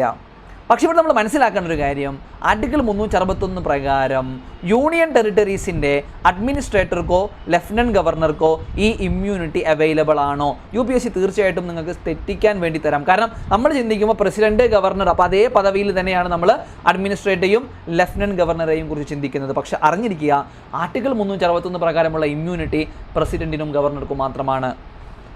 അഡ്മിനിസ്ട്രേറ്റർക്കും ലഫ്റ്റനൻറ്റ് ഗവർണർക്കും അത്തരത്തിലുള്ളൊരു ഇമ്മ്യൂണിറ്റി 361 പ്രകാരം ഇല്ല. അതുപോലെ തന്നെ പ്രൈം മിനിസ്റ്റർക്കും ചീഫ് മിനിസ്റ്റർക്കും അത്തരത്തിലുള്ള ഇമ്മ്യൂണിറ്റി ഇല്ല. പക്ഷേ അത്തരത്തിലുള്ള ഒരു അന്വേഷണങ്ങൾ നടക്കുമ്പോൾ അദ്ദേഹം ചീഫ് മിനിസ്റ്ററായിട്ട് അല്ലെങ്കിൽ പ്രൈം മിനിസ്റ്ററായിട്ട് തുടരുന്നതിൽ നിയമപരമായിട്ട് യാതൊരു പ്രശ്നവുമില്ല. അതുകൊണ്ടാണ് ഡൽഹി മുഖ്യമന്ത്രി നമുക്കറിയാം മദ്യനയ കേസിൽ അറസ്റ്റ് ഉണ്ടായിട്ടും അദ്ദേഹം മുഖ്യമന്ത്രിയായിട്ട് തുടരുന്നു എന്നുള്ളതാണ്. അടുത്തൊരു ആർട്ടിക്കിൾ നമുക്ക് NIRF ഈസ് ക്വാണ്ടിറ്റി ട്രംപിങ് ക്വാളിറ്റി. അപ്പോൾ ഇത് തീർച്ചയായിട്ടും ഒരു അലാമിംഗ് ആയ ആർട്ടിക്കിളാണ്. NIRFൻ്റെ റാങ്കിങ് നമുക്കറിയാം, നമ്മൾ പഠിക്കുന്ന കോളേജുകളൊക്കെ ഇപ്പോൾ കേരളത്തിൽ തന്നെ പല കോളേജുകളും നല്ല റാങ്കിങ്ങിലുണ്ട്, പല കോളേജുകളും പിന്നിലേക്ക് പോയി. അപ്പോൾ NIRF റാങ്കിങ്ങുമായിട്ടുള്ള കുറച്ച് കൺസേൺസ് ആണ്, കുറച്ച് ഫൈൻഡിങ്സ് ആണ് ഈ ആർട്ടിക്കിളിൽ പറയുന്നത്. നിങ്ങൾക്ക് ഹ്യൂമൻ റിസോഴ്സുമായിട്ട്, ഇന്ത്യയുടെ എഡ്യൂക്കേഷനുമായിട്ട് ബന്ധപ്പെട്ട്, ഹയർ എഡ്യൂക്കേഷനുമായിട്ട് ബന്ധപ്പെട്ടൊക്കെ നിങ്ങൾക്ക് ഇതിലെ ഫൈൻഡിങ്സ് നിങ്ങൾക്ക് എഴുതാൻ പറ്റും. നമ്മൾ സിലബസിലേക്ക് വരികയാണെങ്കിൽ ജനറൽ സ്റ്റഡീസ് പേപ്പർ 2 ഇത് ലിങ്ക് ചെയ്യാൻ പറ്റുന്നത്. Issues relating to development and management of social sector services relating to health, education, human resource. അപ്പോൾ നമുക്ക് നോക്കാം എന്തൊക്കെയാണ് ഇതിൽ പ്രധാനമായിട്ട് പറയുന്നത്. ഇതിൽ പ്രധാനമായിട്ടും പറഞ്ഞിട്ടുള്ളത് പ്രൈവറ്റ് യൂണിവേഴ്സിറ്റീസ് 2024 NIRFൻ്റെ റാങ്കിങ് പ്രകാരം പ്രൈവറ്റ് യൂണിവേഴ്സിറ്റീസ് പബ്ലിക് യൂണിവേഴ്സിറ്റീസിനെ അതിനേക്കാൾ നന്നായി ഔട്ട് പെർഫോം ചെയ്തിരിക്കുന്നു എന്നുള്ളതാണ്. അതായത് നമ്മുടെ ഐസർ, NIT പോലെയുള്ള സ്ഥാപനങ്ങൾ വരെ താഴോട്ട് പോയപ്പോൾ പ്രൈവറ്റ് യൂണിവേഴ്സിറ്റികൾ മുൻപിലേക്ക് വന്നു എന്നുള്ളതാണ്. ഓക്കെ, അപ്പോൾ ഈ പ്രൈവറ്റ് പബ്ലിക് യൂണിവേഴ്സിറ്റീസിൻ്റെ നമ്മൾ ഈ ഒരു ഡാറ്റ നോക്കുന്ന സമയത്ത് ഏകദേശം 29 പ്രൈവറ്റ് യൂണിവേഴ്സിറ്റീസ് അവരിതിൽ വന്നിരിക്കുന്നു, റാങ്കിങ് ചേഞ്ച് വന്നിരിക്കുന്നു. 76% ഇമ്പ്രൂവ് ചെയ്തു റാങ്ക്, 24% ഡിക്ലൈൻ ചെയ്തു.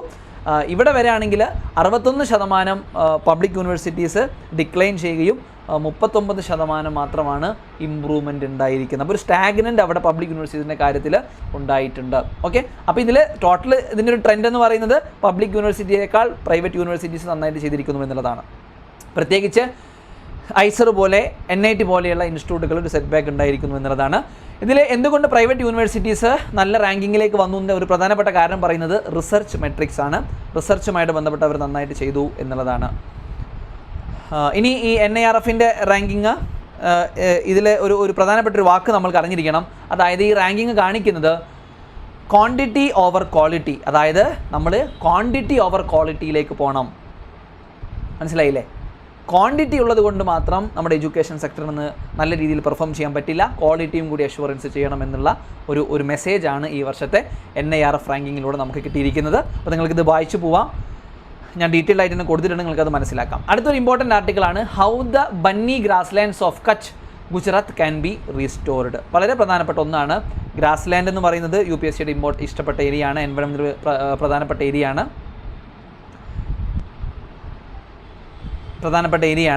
അപ്പോൾ നമ്മളെ സംബന്ധിച്ചിടത്തോളം നമുക്കിത് എവിടെയാണ് സിലബസിൽ ലിങ്ക് ചെയ്യാൻ പറ്റുന്നതെന്ന് അറിയണം. സിലബസിൽ എൻവയോൺമെൻറ്റ് എന്ന് പറയുന്ന പ്രിലിംസ് ഭാഗത്താണ്. അതിന് സിലബസിൽ പറയുന്നത് general issues on environmental ecology, biodiversity, climate change that do not require subject specialization എന്നാണ് പറയുന്നത്. ഓക്കെ, അപ്പോൾ ഇനി നമുക്കിവിടെ എന്താണ് ഈ പഠനത്തിൽ പ്രധാനമായിട്ടും പറയുന്നത് എന്നുള്ളതാണ്. ഈ ഒരു ആർട്ടിക്കിളിൽ പറയുന്നത് ഇന്ത്യയിലെ ലാർജസ്റ്റ് ഗ്രാസ് ലാൻഡ് ആയിട്ടുള്ള ഈ ബന്നി സിഗ്നിഫിക്കൻ്റ് ആയിട്ടുള്ള ഡീഗ്രേഡേഷൻ അത് അനുഭവിക്കുന്നുണ്ട്. ഇനി ഇവർ പറയുന്നത് അതിൻ്റെ സസ്റ്റൈനബിൾ റീസ്റ്റോറേഷന് വേണ്ടിയിട്ടുള്ള കാര്യങ്ങളാണ് പറയുന്നത്. അതുപ്രകാരം 4 കാറ്റഗറി ആയിട്ട് highly suitable, moderately suitable, marginally suitable. Highly suitable എന്ന് പറഞ്ഞു കഴിഞ്ഞാൽ അഡ്യൂക്കേറ്റ് വാട്ടർ ഉണ്ടെങ്കിൽ റീസ്റ്റോർ ചെയ്യാൻ പറ്റിയ ഭാഗങ്ങൾ. സ്യൂട്ടബിൾ എന്ന് പറഞ്ഞു കഴിഞ്ഞാൽ നമ്മൾ റീസ്റ്റോറേഷൻ, അതായത് ഹൈലി സ്യൂട്ടബിൾ ഉള്ള തന്നെ റീസ്റ്റോറേഷൻ മെത്തഡുകൾ യൂസ് ചെയ്യാം.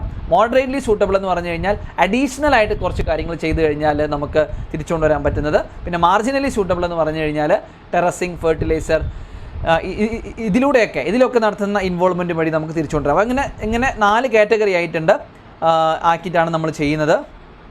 പിന്നീട് അതിൽ പറയുന്ന ഒരു കാര്യം, അതിൽ പറഞ്ഞിരിക്കുന്ന ഒരു പ്രധാനപ്പെട്ട റെക്കമെൻഡേഷൻ എന്ന് പറയുന്നത് ലോക്കൽ ബെനിഫിറ്റ് ആണ്. The finding support sustainable management and conservation strategies enhancing livelihood for communities dependent on grass lands. അതായത് ഈ ഗ്രാസ് ലാൻഡ്സിനെ ഡിപ്പെൻഡ് ചെയ്ത് ജീവിക്കുന്നവർക്കുള്ള ഒരു ലൈവ്ലിഹുഡും കൂടി ഈ ഒരു പഠനത്തിൻ്റെ ഭാഗമായിട്ട് പറയുന്നുണ്ട്. അപ്പോൾ ഇവിടെ നമുക്ക് ഏറ്റവും പ്രധാനപ്പെട്ട അറിഞ്ഞിരിക്കേണ്ടത് ഈ ബന്നി ഗ്രാസ് ലാൻഡാണ്.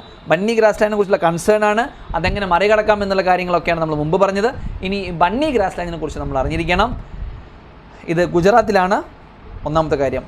ഏറ്റവും പ്രധാനപ്പെട്ട മറ്റൊരു കാര്യം എന്ന് പറയുന്നത് ഇതിൻ്റെ കൾച്ചറൽ ആൻഡ് എത്നിക് സിഗ്നിഫിക്കൻസ് ആണ്. ഏകദേശം 22 എത്നിക് ഗ്രൂപ്പുകൾ, അവർ പ്രിഡോമിനൻ്റ്ലി പാസ്റ്റോളിസ്റ്റുകളാണ്. അവർ നമുക്ക് ഈ ബന്നി ഗ്രാസ് ലാൻഡിൽ കാണാം. പ്രധാനപ്പെട്ട ഫ്ലോറാസ് നമുക്കിവിടെ കാണാൻ കഴിയുന്നത് പ്രോസ്പോസിസ് ജുലിഫ്ലോറ, ക്രെസാക്രിറ്റിക്ക, സിർപ്രസ്, ദെൻ സൊപ്രോബോളോസ്, ഡിച്ചാത്തിയം ആൻഡ് എരിസ്റ്റ്. പ്രൊണൗൺസിയേഷൻസ് വ്യത്യാസം ഉണ്ടായിരിക്കും. അപ്പോൾ പ്രധാനപ്പെട്ട ഫോണ നമ്മളിവിടെ കാണുന്നത് nilgai, chinkara, blackbuck, wild boar, golden jackal, Indian hare, Indian wolf, caracal, Asiatic wild cat and desert fox important ആണ്. പിന്നെ ബേർഡ് സ്പീഷീസ് ഏകദേശം 275 ഡിഫറെൻറ്റ് ബേർഡ് സ്പീഷീസിനെ കാണാം. ഡൊമസ്റ്റിക്കേറ്റ് ചെയ്തിരിക്കുന്ന എനിമൽസ് ഇതും അറിഞ്ഞിരിക്കുക: buffalo, sheep, goat, horses, camel. ഇനി ഇതിൻ്റെ ഈ ബന്നി ഗ്രാസ് ലാൻഡിൽ 2 പ്രൊട്ടക്റ്റഡ് ഏരിയാസ് ഉണ്ട്, അറിഞ്ഞിരിക്കണം. ഈ പോയിന്റുകളെല്ലാം പ്രിലിംസിന് ഇമ്പോർട്ടൻ്റ് ആണ്. Kutch desert wild life sanctuary, അതേപോലെ ചാരി ദണ്ഡ് കൺസർവേഷൻ റിസർവ്. പിന്നെ ഈ ബന്നി ഗ്രാസ് ലാൻഡിനെ കുറിച്ച് പറഞ്ഞു. ഇനി പൊതുവെ ഗ്രാസ് ലാൻഡുകളുടെ ഇമ്പോർട്ടൻസ് എന്താണ്, എവിടെയാണ് നമുക്ക് കാണാൻ വേണ്ടി സാധിക്കുന്നത്? പ്രധാനമായിട്ടും ഈ ഗ്രാസ് ലാൻഡുകൾ നമുക്ക് കാണാൻ സാധിക്കുന്നത് സെമി അറിഡ് ആൻഡ് അറിഡ് റീജിയൻസിലാണ്. എന്താണ് ഇതിൻ്റെ ഇക്കോളജിക്കൽ ബെനിഫിറ്റ്സ് എന്ന് പറയുന്നത്? ഐക്കണിക് ആയിട്ടുള്ള ഒരുപാട് സ്പീഷീസിൻ്റെ സ്ഥലമാണ്. മാത്രമല്ല കാർബൺ സ്റ്റോറേജും ക്ലൈമറ്റ് മിറ്റിഗേഷനും പോളിനേഷനും ഒക്കെ സാധ്യമാക്കുന്ന ഒരു കാര്യം കൂടിയാണ് ഈ ഗ്രാസ് ലാൻഡ് എന്ന് പറയുന്നത്. അപ്പോൾ നമ്മൾ ഗ്രാസ് ലാൻഡിൻ്റെ ഇമ്പോർട്ടൻസ്, ബന്നി ഗ്രാസ് ലാൻഡ്. ഇനി നമ്മളിതിൻ്റെ ത്രെട്ടും കൂടി നമുക്ക് നോക്കാം. എന്തൊക്കെയാണിത് അനുഭവിച്ചുകൊണ്ടിരിക്കുന്ന ത്രെട്ടുകൾ? ഒന്ന് ഡീഗ്രേഡേഷനാണ്. നമ്മൾ ഗ്ലോബൽ കോണ്ടെക്സ്റ്റിൽ പറയുകയാണെങ്കിൽ 49% ഗ്രാസ് ലാൻഡ് ഏരിയാസ് ഡീഗ്രേഡേഷൻ്റെ വക്കിലാണ്. ഇനി ഇന്ത്യയിൽ നമ്മൾ പറയുകയാണെങ്കിൽ ഏകദേശം 8 ലക്ഷത്തോളം സ്ക്വയർ കിലോമീറ്റർ ഈ ഗ്രാസ് ലാൻഡുകൾ കവർ ചെയ്യുന്നുണ്ട്. അതായത് നമ്മുടെ ടോട്ടൽ ലാൻഡിൻ്റെ 24% കവർ ചെയ്യുന്നൊരു ഭാഗമാണ് ഗ്രാസ് ലാൻഡുകൾ. അതുകൊണ്ട് തന്നെ ആ ഗ്രാസ് ലാൻഡുകൾ വളരെ പ്രധാനപ്പെട്ടതാണ്. ബന്നി ഗ്രാസ് ലാൻഡിനെ കുറിച്ച് നമ്മൾ പറഞ്ഞു, അത് നേരിട്ടുകൊണ്ടിരിക്കുന്ന ഭീഷണികളെക്കുറിച്ച് പറഞ്ഞു, എന്തൊക്കെ അതിനു വേണ്ടി ചെയ്യാം എന്നും നമ്മൾ പറഞ്ഞു. അടുത്തൊരു ഇൻട്രസ്റ്റിംഗ് ആയ ഒരു ആർട്ടിക്കിളാണ് കേട്ടോ. Malaysia reconsiders plan to send its orangutans abroad. അതായത് അവിടുത്തെ ഒരു സ്പീഷീനെ വിദേശത്തേക്ക് ഡിപ്ലോമസിയുടെയും കൺസർവേഷൻ്റെയും ഭാഗമായിട്ട് അവരുടെ പാം ഓയിൽ പർച്ചേസ് ചെയ്യുന്ന രാജ്യങ്ങളിലേക്ക് അയക്കുക എന്നൊരു തീരുമാനം എടുത്തിരുന്നു മലേഷ്യ. അതിപ്പോൾ മാറ്റിയിട്ടുണ്ട്. നമുക്ക് സിലബസിലേക്ക് ലിങ്ക് ചെയ്യാൻ പറ്റുന്നത് PSC, SSC, RRB, CAT species in news, civil സർവീസിലും ചോദിക്കാറുണ്ട്. UPSCയുടെ പ്രിലിംസിലാണെങ്കിൽ current events of national and international importance എന്ന് പറയുന്ന ഭാഗത്തേക്കും നമുക്ക് ലിങ്ക് ചെയ്യാൻ വേണ്ടി സാധിക്കും. അപ്പോൾ ഇവിടെ നമ്മൾ അറിയേണ്ട ഒരു കാര്യം, ചൈനയ്ക്ക് ഒരു പോളിസി ഉണ്ടായിരുന്നു, പാണ്ട ഡിപ്ലോമസി. അത് ചൈനയുടെ ഇഷ്ടപ്പെട്ട രാജ്യങ്ങളിലേക്ക് ഈ പാണ്ടാസിനെ അയക്കുക. അതൊരു ഡിപ്ലോമസിയുടെ ഭാഗമായിട്ടും കൺസർവേഷൻ്റെ ഭാഗമായിട്ടും. അപ്പോൾ ആ ലൈൻസിലാണ് ഈ മലേഷ്യ ചെയ്തത് എന്നാണ് പലരും പറയുന്നത്. ഓക്കെ, അപ്പോൾ അതിനെ വിമർശിച്ചിട്ടും പല ആളുകൾ മുൻപോട്ട് വന്നിട്ടുണ്ടായിരുന്നു. അപ്പോൾ ഇത് അറിഞ്ഞിരിക്കുക, ഇത് ഏത് രാജ്യം, ഇപ്പോൾ പരീക്ഷയ്ക്കൊക്കെ ആണെങ്കിൽ നമ്മൾ ഏത് രാജ്യമാണ് ഇത് എന്ന് അറിഞ്ഞിരിക്കണം. ഏത് രാജ്യം? മലേഷ്യയാണ്. ചൈനയുടെ ഒരു പാണ്ട ഡിപ്ലോമസിയുടെ ലൈനിലാണ് ഇതും കൊണ്ടുവന്നിട്ടുണ്ടായിരുന്നത്. ഇപ്പോൾ ഈ രാജ്യങ്ങൾ പാം ഓയിൽ പർച്ചേസ് ചെയ്യുന്ന രാജ്യങ്ങൾക്ക് സ്പോൺസർ ചെയ്യാം ഇതിനെ എന്നുള്ള രീതിയിലേക്കാണ് കൊണ്ടുവന്നിട്ടുള്ളത്. ഈ ഒരു കൺസർവേഷൻ ആക്ടിവിറ്റീസിയെ സ്പോൺസർ ചെയ്യാം, അവരുടെ രാജ്യത്ത് തന്നെ അതിനെ കൺസർവ് ചെയ്യാം, അങ്ങനെ രീതിയിലാണ് ഇപ്പോൾ ഇത് മാറ്റിയിരിക്കുന്നത്. നമുക്കറിയേണ്ടത് ഈ സ്പീഷി ഒറൻഗുട്ടൻസ് എന്ന് പറയുന്ന ഈ സ്പീഷിയുടെ സ്റ്റാറ്റസാണ്. അത് ക്രിട്ടിക്കലി എൻഡേഞ്ചേർഡ് സ്പീഷിയാണ്. ഇതാണ് നമ്മൾ ഇവിടെ പ്രധാനപ്പെട്ടും അറിഞ്ഞിരിക്കേണ്ട ഒരു കാര്യം. IUCN ക്രിട്ടിക്കലി എൻഡേഞ്ചേർഡ് ആയിട്ടാണ് ഈ സ്പീഷിയെ കാണുന്നത്. അപ്പോൾ നമ്മൾ പറഞ്ഞു ഏത് രാജ്യത്താണ് ഇത്തരത്തിലുള്ള ഒരു നീക്കം? മലേഷ്യ. അതേപോലെ നമ്മൾ ചൈനയെക്കുറിച്ചും പറഞ്ഞു, ചൈനയുടെ പാണ്ട ഡിപ്ലോമസിയെക്കുറിച്ചും പറഞ്ഞു. ആ തീരുമാനത്തിൽ നിന്ന് മലേഷ്യ പിന്മാറിയിരിക്കുന്നു എന്നുള്ളതാണ് വാർത്ത. അപ്പോൾ ഇവിടെ ടെക്നിക്കൽ ടേംസിൽ പാണ്ട ഡിപ്ലോമസിയൊക്കെ നിങ്ങൾക്ക് നിങ്ങളുടെ ഇൻ്റർനാഷണൽ റിലേഷൻസിൻ്റെ ആൻസറിലൊക്കെ കൊണ്ടുവന്നാൽ വളരെ നല്ലതാണ്. സ്കൂളിൽ പഠിക്കുന്ന കുട്ടികൾക്ക് പോലും നിങ്ങൾക്ക് സോഷ്യൽ സയൻസിലൊക്കെ ഇത് എഴുതാം കേട്ടോ. ഇനി അടുത്തൊരു ആർട്ടിക്കിള്, ഇതാണ് നമ്മുടെ ലാസ്റ്റ് ആർട്ടിക്കിളായിരുന്നു. അപ്പോൾ നമ്മളിന്ന് ഒരുപാട് കാര്യങ്ങൾ ഡിസ്കസ് ചെയ്തു. ഞാൻ വളരെ കോംപ്രിഹെൻസീവായിട്ട് ഡിസ്കസ് ചെയ്യാൻ ശ്രമിക്കുന്നു. അതിനേക്കാൾ കോംപ്രിഹെൻസീവായ മെറ്റീരിയൽ നിങ്ങളിലേക്ക് എത്തിക്കാൻ ശ്രമിക്കുന്നു. അപ്പോൾ പ്രിയപ്പെട്ട ആസ്പിരൻസ്, നിങ്ങളെല്ലാവരും ഇത് കാണുന്നുണ്ടെന്ന് വിശ്വസിക്കുകയാണ്. നിങ്ങൾക്ക് എന്തെങ്കിലും രീതിയിൽ നിങ്ങൾക്ക് ഒരു സഹായം UPSC-യുമായിട്ട് ബന്ധപ്പെട്ടോ സിവിൽ സർവീസുമായിട്ട് ബന്ധപ്പെട്ടോ ഒക്കെ വേണമെന്നുണ്ടെങ്കിൽ നിങ്ങൾക്ക് ഈ നമ്പറിലേക്കും ഈ ഇമെയിൽ ID-യിലേക്കും നിങ്ങൾക്ക് മെസ്സേജ് അയക്കാം.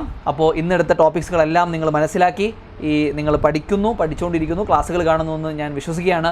ഒരിക്കൽ കൂടി ഞാൻ റിക്വസ്റ്റ് ചെയ്യാൻ വെക്കുകയാണ്, ദയവായി ഇത് നിങ്ങൾ ഈ ചാനൽ സബ്സ്ക്രൈബ് ചെയ്യുക. ചെയ്തിട്ടില്ലെങ്കിൽ നിങ്ങളുടെ ഫ്രണ്ട്സിലേക്ക് ഷെയർ ചെയ്യുക, ലൈക്ക് ചെയ്യുക, നിങ്ങളുടെ അഭിപ്രായങ്ങളും നിങ്ങളുടെ സജഷൻസും കമൻറ്റുകളായിട്ട് രേഖപ്പെടുത്തുക. സോ നമുക്കിനി അടുത്ത ക്ലാസ്സിൽ കാണാം. Until we meet next time, this is me, Mohammed Azhar, signing out from Newspap. See you. Bye bye. Happy learning.